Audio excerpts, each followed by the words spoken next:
Every effective treatment for leprosy used between 1918 and the 1940s was based on a chemical process invented by a 23-year-old black woman working in a laboratory in Hawaii.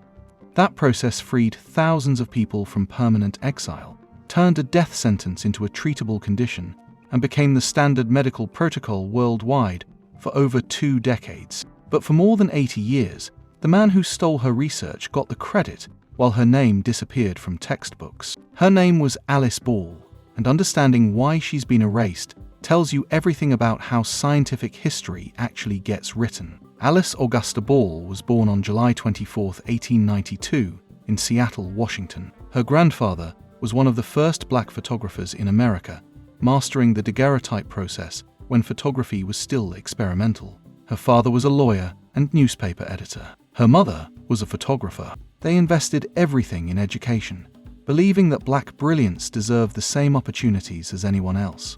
Alice proved them right. She graduated from Seattle High School in 1910 as one of the few students in the scientific program. At the University of Washington, she didn't just major in pharmaceutical chemistry. She earned 2 bachelor's degrees by 1914, one in pharmaceutical chemistry and one in pharmacy.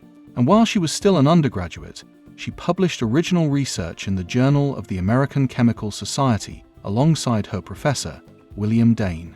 Most chemists publish their first paper years into their careers. Alice did it before graduating college. She received scholarship offers from multiple universities. Berkeley wanted her.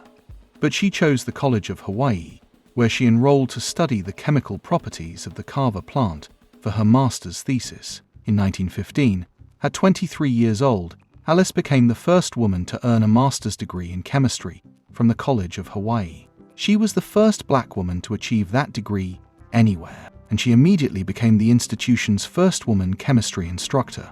While she was teaching, a physician named Harry Holman approached her with a problem that had stumped medical researchers for centuries. Hansen's disease, commonly known as leprosy, was destroying lives across Hawaii. The disease caused severe skin lesions, nerve damage, and disfigurement. But the real devastation wasn't medical, it was social. A leprosy diagnosis meant forced exile to Kalapapa on Molokai Island. You were ripped from your family and sent to die in quarantine with no hope of ever returning home. There was supposedly a treatment, cholmugra oil, extracted from seeds of the Hydnocarpus wishianus tree. People in India and China had used it for centuries as folk medicine, but it didn't work in any practical form. Drinking it caused violent nausea and vomiting. Rubbing it on skin was useless because the oil was too thick to absorb. Injecting it raw created painful ulcers and destroyed tissue.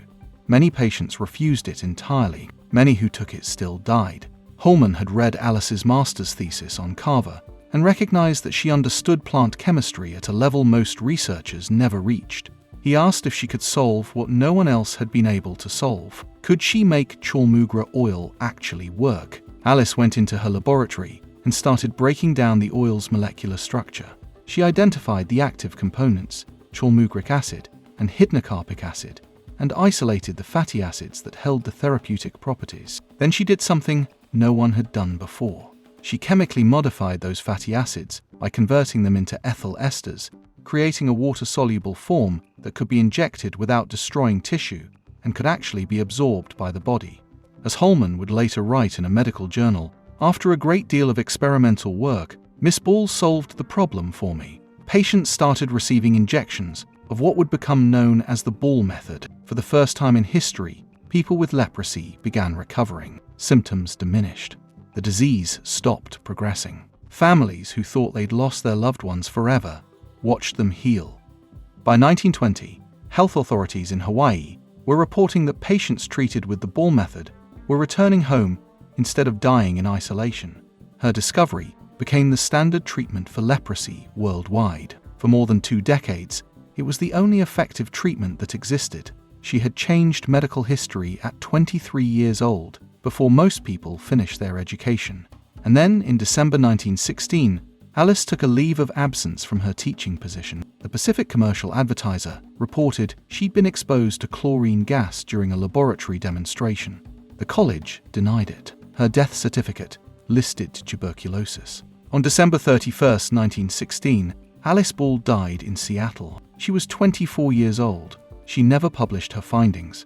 She never saw the full impact of what she'd created. Then Arthur Dehn, the president of the College of Hawaii, took her research. He was a chemist himself, and he continued developing her work. But he stripped her name from it completely. He published her findings in academic journals without mentioning her once, not even a footnote acknowledging her contribution. Then he renamed her discovery. He called it the Dehn method. For decades, textbooks taught the Dehn method. Doctors prescribed the Dehn method. Medical historians praised Arthur Dehn as the brilliant chemist who solved leprosy. Alice Ball's name vanished from the scientific record. Her contribution was erased. Her brilliance was stolen.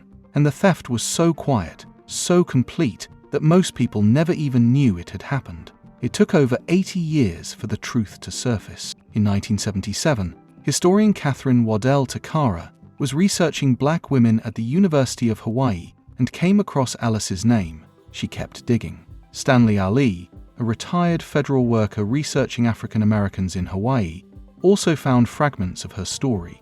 Together, researchers started uncovering what had been buried. They found Alice's original papers, her calculations, her chemical modifications that transformed chalmugra oil from a toxic folk remedy into an injectable treatment, and they found something else. In 1922, 6 years after Alice's death, Dr. Harry Holman published a paper in an obscure medical journal. In that paper, he did what Arthur Dehn refused to do.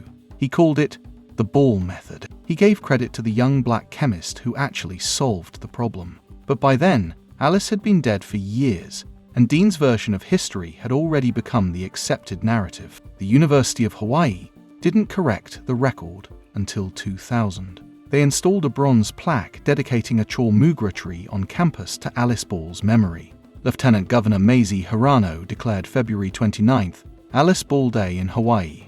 In 2007, the university posthumously awarded her the Medal of Distinction. The university also established the Alice Ball Scholarship for students in chemistry, biochemistry, biology, and microbiology. In recent years, her story has finally started spreading. The Smithsonian wrote about her. The New York Times featured her in their Overlooked No More series, which highlights people whose obituaries the paper never published because they were systematically excluded from coverage. Her name is being spoken. Her work is being honored. But what we lost can never be recovered. Alice Ball developed the first effective leprosy treatment at 23. Most chemists don't hit their stride until their 30s or 40s. Alice was just beginning. What diseases might she have cured? What breakthroughs might she have discovered? What students might she have trained? We'll never know. What we do know is that she freed thousands of people from exile. She gave hope when medicine offered none. She turned a diagnosis that meant lifelong isolation into a condition that could be treated. Her work remained the standard treatment for leprosy until sulfur drugs and antibiotics were developed in the late 1930s and 1940s. Even after newer treatments emerged, her method had already transformed how pharmaceutical chemistry approached plant-based treatments, bridging traditional botanical medicine and modern drug development. Alice Ball's story isn't just about one woman's brilliance. It's about how history gets written and who gets erased from it. Black scientists, especially black women, have built foundations of modern medicine while being systematically excluded from the narratives we tell about scientific progress. We saw this with Gladys West, whose mathematical modeling made GPS possible, but remained unknown until 2018. We saw it with Katherine Johnson and the other women at NASA, whose calculations enabled space exploration but were nearly forgotten. The pattern is clear.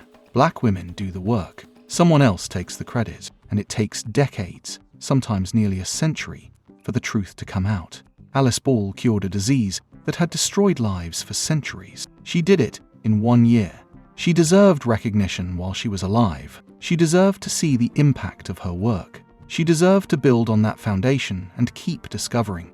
Instead, she got 24 years and a stolen legacy that took 80 years to reclaim. We speak her name now because history refused to. We honor her work because others didn't. We remember her because she earned it, and because forgetting her means accepting that theft and erasure are just how science works. They're not. Alice Augusta Ball changed medical history. Her method saved thousands of lives. And every time we talk about her, every time we correct the record, we're making it slightly harder for the next brilliant mind to be erased.